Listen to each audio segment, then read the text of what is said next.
Coming up on our newscast tonight.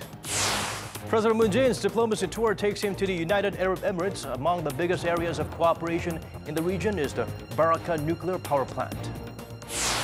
Seoul's trade minister confirms the nation will receive an indefinite exemption from Washington's steel tariff measures. As for the FTA talks, Korea has secured revisions to areas it demanded since the start of the trade negotiations. The Moon administration submitted a constitutional revision proposal for introduction into the National Assembly. However, the main opposition vows to do whatever it takes to derail that move. News Center begins now.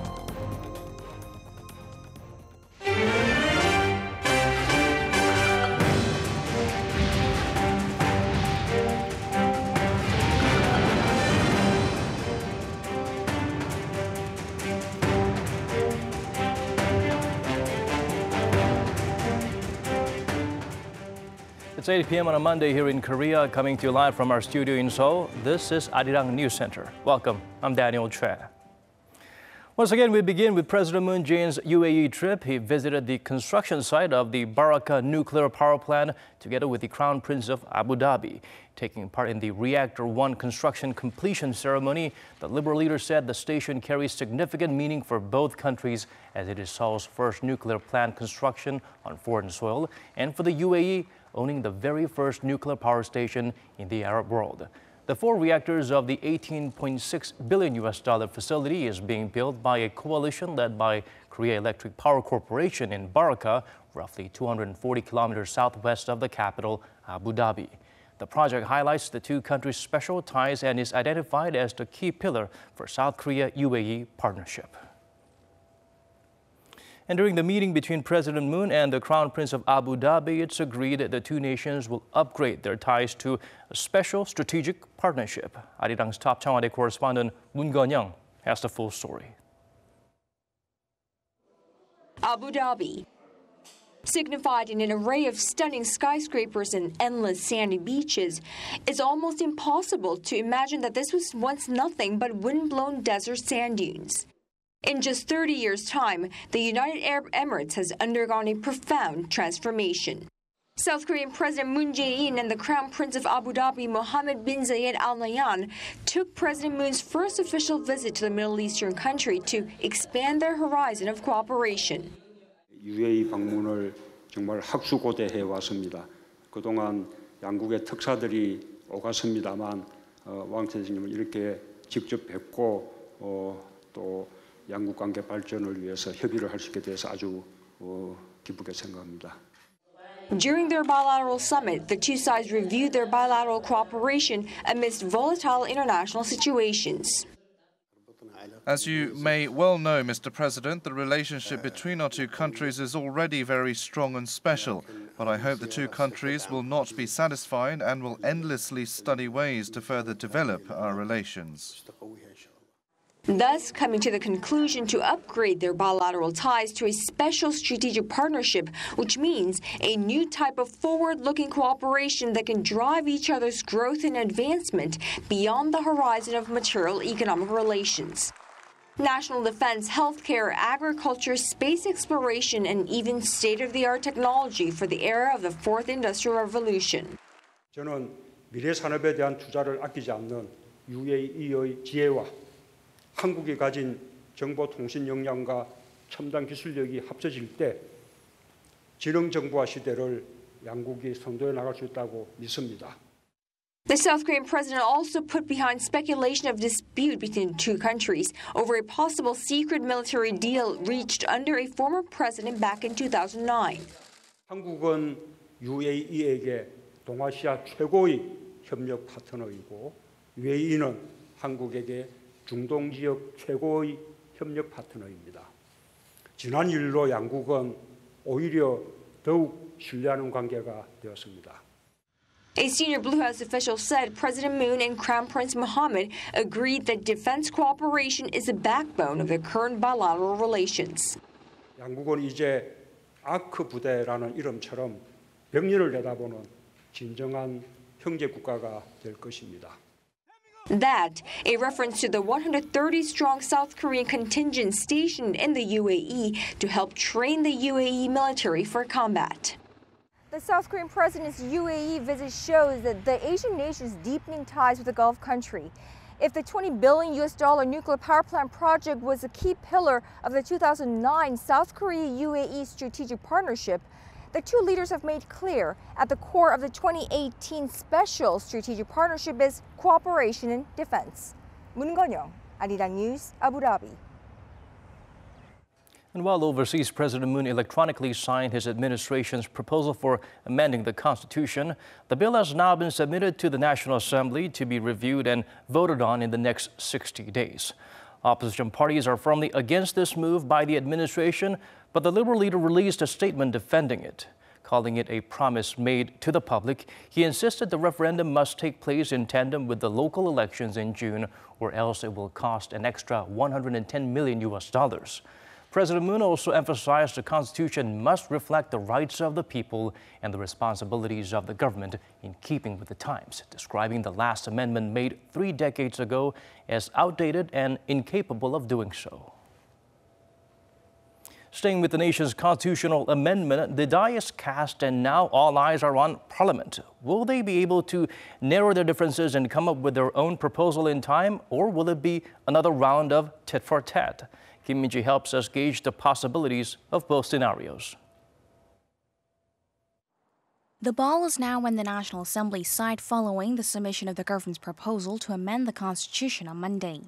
March 26th gives Parliament the full 60 days for deliberation and takes into account other legal procedures that's required in time to hold a referendum alongside local elections on June 13th.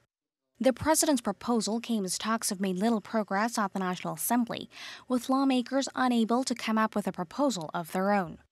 The government hopes that its submission will be able to stimulate parliamentary talks. Should parties aim for June 13th, they need to reach parliamentary consensus by May 4th at the latest to give it just the right number of days to complete the amendment procedure. Any proposal, whether it be the government's or Parliament's, will need more than 2/3 backing from the 293-seat National Assembly to pass. But the main opposition Liberty Korea party, which holds almost 40% of the seats, has been strongly against the government's draft. Major areas of contention go from timing of the referendum and presidential term to how the prime minister is elected and even government structure. Although it's unclear how things will turn out, the die is cast, and since the information of the bill has been made public, the parliament will no doubt face a great deal of pressure. The reason Koreans mistrust lawmakers is because they don't keep their promises. All parties pledged to carry out a referendum in June. Talks have started since January last year, and now saying they need more time, no one is going to buy that. They need to keep their promise to secure trust. On top of that, cost saving. It will also mean more voter turnout for elections. However, it now depends on how much parties are willing to concede. Should they fail to come up with a proposal on time, experts say parties need to at least show that they have the urge to amend the Constitution at a later date. Because it requires 2/3 support, the main opposition party could just turn it down. But there's no point in putting it up for a vote if it's going to be voted down. Instead, because the president said he's willing to scrap his proposal, parties should at least set a new date and have their draft ready by then. For the next month or so, the National Assembly will be under the microscope, with interest focused on how parties will narrow their differences and land on the same page, or whether they will stand on parallel lines and in opposite directions. Kim Min-ji, Arirang News. Some uplifting developments in the trade front. Seoul reached an agreement with Washington in principle on how the two sides will amend their free trade deal. Korea also secured a permanent exemption from America's new tariffs on steel. Kim Hye-sung shares with us the trade minister's remarks. Right after he reported to the cabinet, South Korea's Trade Minister Kim Hyun-jong held a press conference Monday to explain the results of the negotiations on the Korea-U.S. Free Trade Agreement. Uncertainty has been growing in the global market following the U.S. plan to impose sanctions on China, and the latest agreement has removed two of those uncertainties. One, South Korea is exempt from the steel tariff. Second is the Korea-U.S. Free Trade Agreement. Kim, Seoul's appointment on trade talks at South Korea is the first country to receive an indefinite exemption from Washington's 25% steel tariff measures. Currently, 5 countries, including Canada and Mexico plus the EU, received a temporary exemption from the U.S. import duties on steel and aluminum that went into effect last week. In exchange, the U.S. will introduce a steel import ceiling. South Korea's quota will be set at 2.68 million tons of steel exports a year, or 70% of its average annual shipments to the U.S. between 2015 to 2017. Seoul has also agreed to lift some of its safety and environmental regulations and allow U.S. automakers to ship Korea up to 50,000 vehicles each, up from 25,000 previously. Tariffs imposed on Korean pickup trucks exported to the U.S. will be extended by 20 years to 2041. South Korea, on the other hand, secured revisions to the investor-state dispute settlement clause and other areas it has demanded since the start of the trade talks. We defended the red line. There is no further opening of agricultural markets or mandatory use of U.S. auto parts. In addition, the two sides agreed to improve the transparency of the trade dispute settlement process, which covers issues like anti-dumping duties. The tentative agreement comes less than 3 months since the first round of trade talks began in January.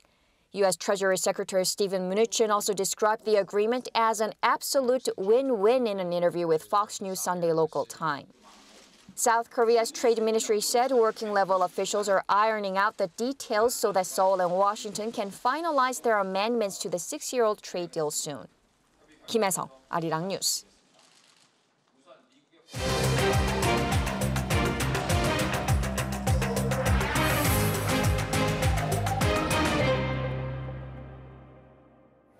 Ahead of the first-ever summit with Pyongyang in May, Washington has placed some of the biggest hardliners in key posts. The newly tapped National Security Advisor states his country should get straight to discussing denuclearization.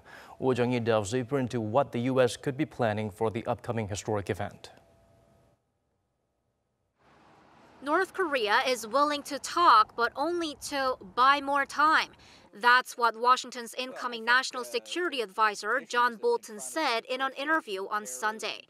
Bolton's view is that North Korea still has a few more things to achieve before it can strike the U.S. with nuclear weapons. And according to him, buying time for its nuclear program is something the regime has done for decades. He added that the talks will have to jump straight into whether Pyongyang's going to abandon its nuclear weapons and how the U.S. will get the weapons out of the country. His comments come as the international community watches how hawkish Washington's going to be in dealing with North Korea ahead of their first-ever summit in May. U.S. President Donald Trump announced last week that Bolton would be replacing his National Security Advisor, H.R. McMaster, shortly after he tapped CIA Chief Mike Pompeo to take over as Secretary of State. With hardline figures at the forefront, it seems President Trump wants to seal the deal with Pyongyang on a firm denuclearization. Before being named to his new post, Bolton said the meeting in May is going to be a very short one if Kim's not ready for a serious conversation. He added, quote, "We can't kick the can down the road any further because there isn't any road left." The U.S. and North Korea came to hold summit talks only because Kim Jong-un said the North will denuclearize. So the key for Washington will be what practical measures Pyongyang will actually take to denuclearize. The U.S. will press North Korea to show real action, not just rhetoric. Meanwhile, there is concern that coordination between South Korea and the U.S. could appear weak, since Seoul, unlike Washington, believes that talking with North Korea in and of itself is a move forward. But pundits think that because South Korea and the U.S. do see eye to eye on the need for Pyongyang to denuclearize, Seoul will have to do its best to lead Pyongyang toward that goal through the April summit before Kim Jong-un meets with Trump. Oh Jung-hee, Arirang News. North Korean state media criticized Seoul for taking part in recent security meetings with the U.S. and Japan. Pyongyang claims the South's dependence on foreign nations interferes with the inter-Korean reconciliation mood. Kwon Jung-ho brings us the latest in a number of attacks made by the regime's news outlets. North Korea's state-run newspaper, the Rodong Sinmun, ran a commentary on Monday criticizing South Korea for continuing to be involved with other nations over its security matters.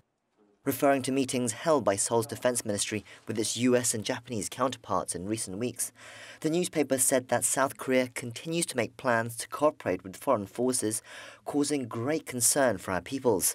It described the meeting as a foul, confrontational plot which reverses the current mood towards reconciliation, and that it's the two Koreas that need to join hands to resolve their differences, not through the help of others.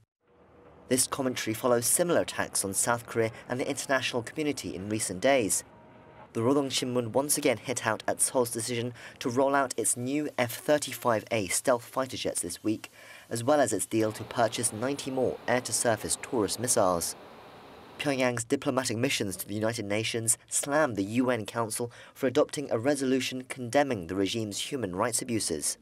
North Korea called it an attempt by the US and other hostile forces to tarnish its image.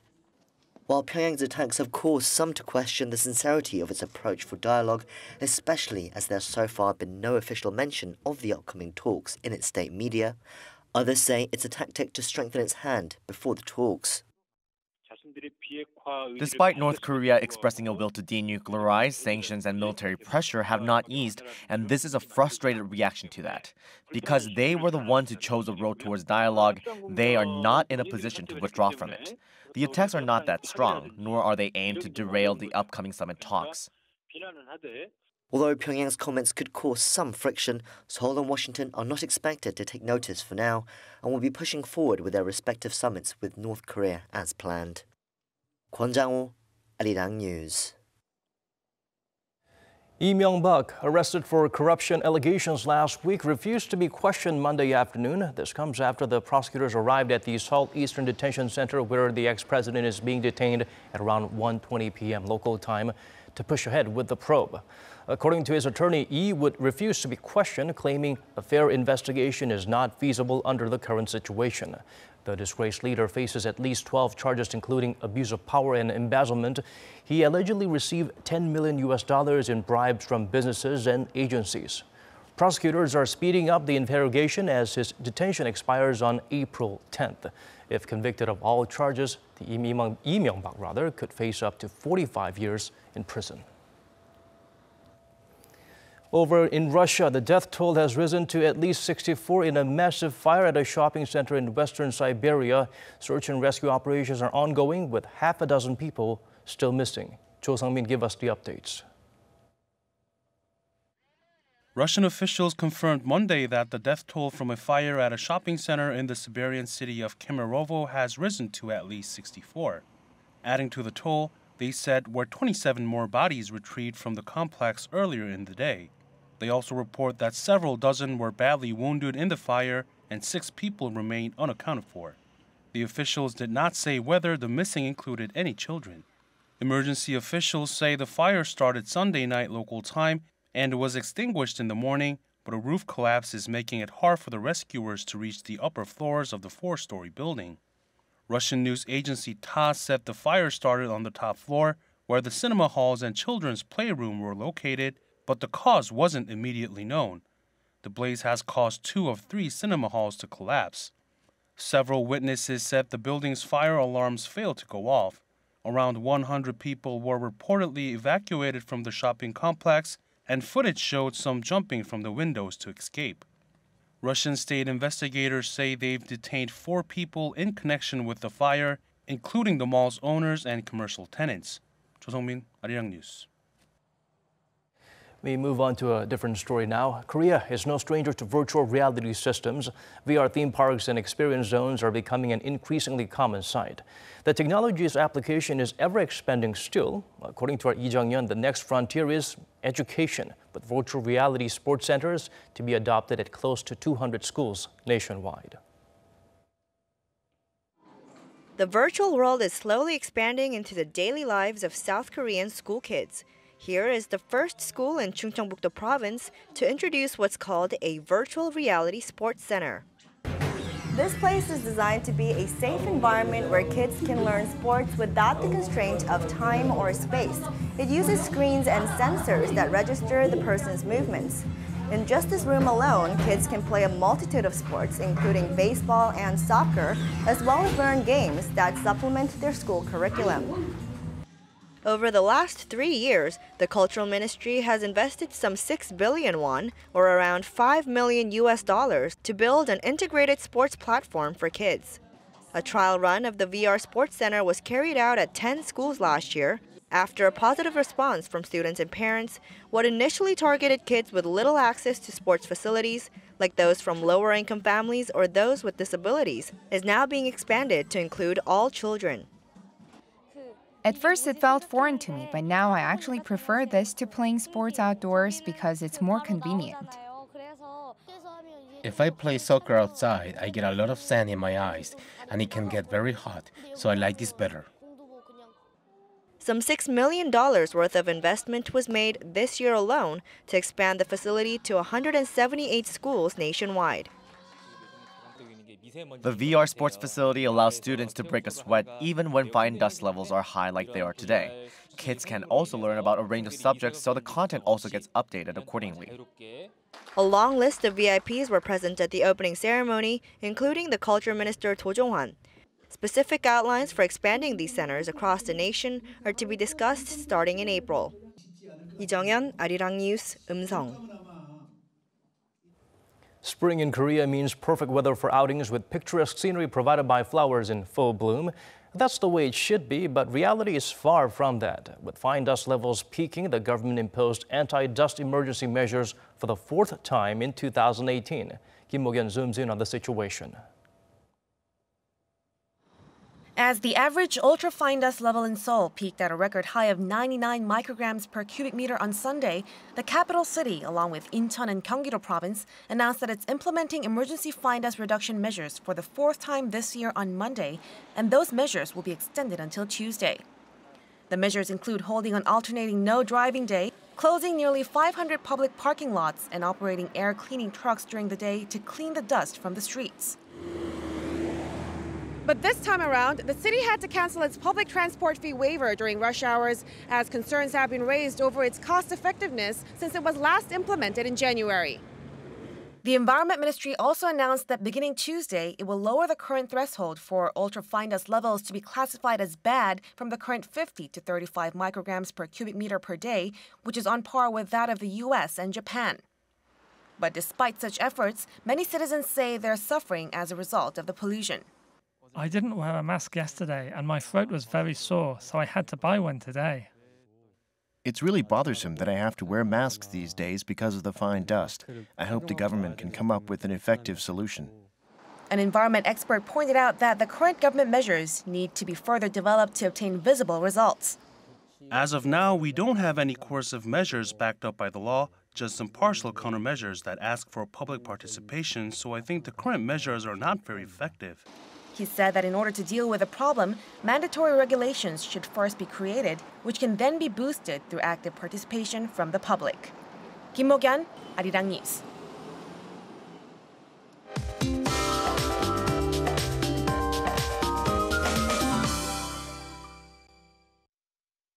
Time to turn to Michelle Bak at the Weather Center for the updates you'll need. Michelle, the troubling fine dust, is it going to get better anytime soon for us? Well, Daniel, as we moved into the evening hours, ultrafine dust has at least in some degree dissipated and made it back to the standard levels.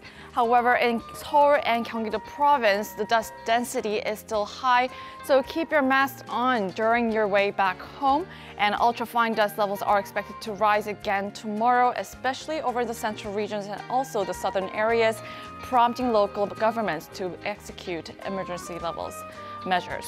Now, in this dusty situation, a dry weather alert has also been issued along the east coast and Gyeongsang-buk-do province. And for the time being, it's only expected to intensify. Now, tomorrow, Seoul will start off to 7 degrees Celsius in the morning. Daegu will be similar at 6 degrees, and Busan begins at 12 degrees. And into the afternoon, Seoul will reach up to 18 degrees, while Gwangju and Busan rises up to 21 and 19 degrees, respectively. Now, spring weather will be in full swing this whole week with a good amount of sunlight until Sunday. I'll leave you with the weather conditions around the world.